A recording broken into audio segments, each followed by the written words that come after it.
তাসিনকে খুন করা হয়েছে আজ 243 দিন হয়ে গেল। এখন পর্যন্ত তার হত্যাকারীকে ধরা হয়নি, কোনো রকম ধরার চেষ্টাও হচ্ছে না।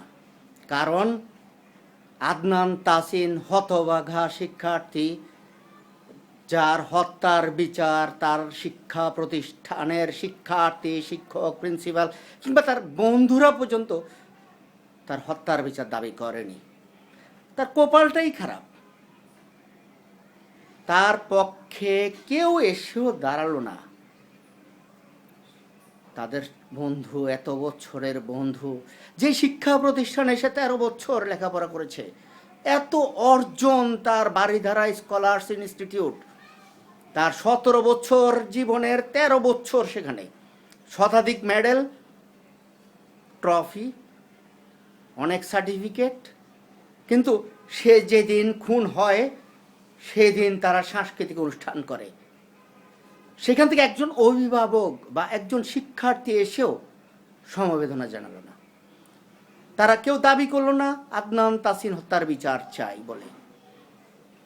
তার শিক্ষা প্রতিষ্ঠান সেন্ট জোসেফ, তাদের প্রিন্সিপাল, তার সাথে আমি দেখা করতে গেলাম, আমি নিজে অসুস্থ মানুষ, তিনি আমার সাথে দেখা করলেন না। যেদিন আদনান তাসিন খুন হয় পরের দিন তিনি শিক্ষা প্রতিষ্ঠান বন্ধ রাখেন, কারণ শিক্ষার্থীরা যদি আন্দোলন করে। পরের দিন তিনি এসে অ্যাসেম্বলিতে দাঁড়িয়ে তিনি শিক্ষার্থীদের উদ্দেশ্যে বললেন, আদনান তাসিনের হত্যাকারীদের ধরা হয়ে গেছে, সুতরাং এ নিয়ে কেউ কথা বলবে না। আগেই আমি শুনেছি যে ঘাতক বাস চালক আগেই সেই শিক্ষা প্রতিষ্ঠানে গিয়ে কিছু ছাত্র, শিক্ষক এবং প্রিন্সিপালকে ম্যানেজ করে। সত্য মিথ্যা আমি জানি না, তবে তাদের অ্যাক্টিভিটিসে বলে এখানে কোনো একটা রহস্যজনক আচরণ আছে।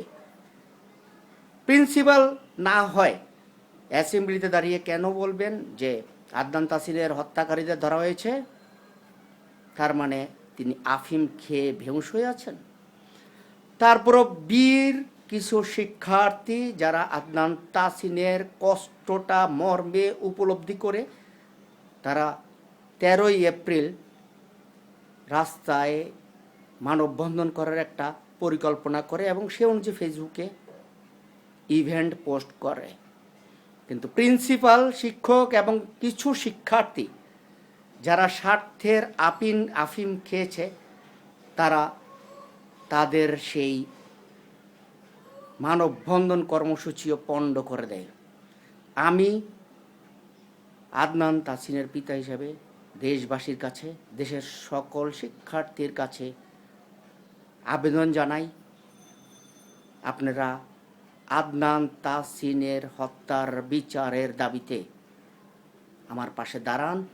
আদনান তাসিনের হত্যার বিচার না হলে এই দেশে একের পর এক শিক্ষার্থী খুন হতে থাকবে, কিন্তু কোনো বিচার হবে না। আপনারা রুখে দাঁড়ান সড়কের ঘাতকদের বিরুদ্ধে, আর বলুন নিরাপদ সড়কের আগে আমরা ঘাতক মুক্ত বাংলাদেশ চাই, ঘাতক মুক্ত সড়ক চাই।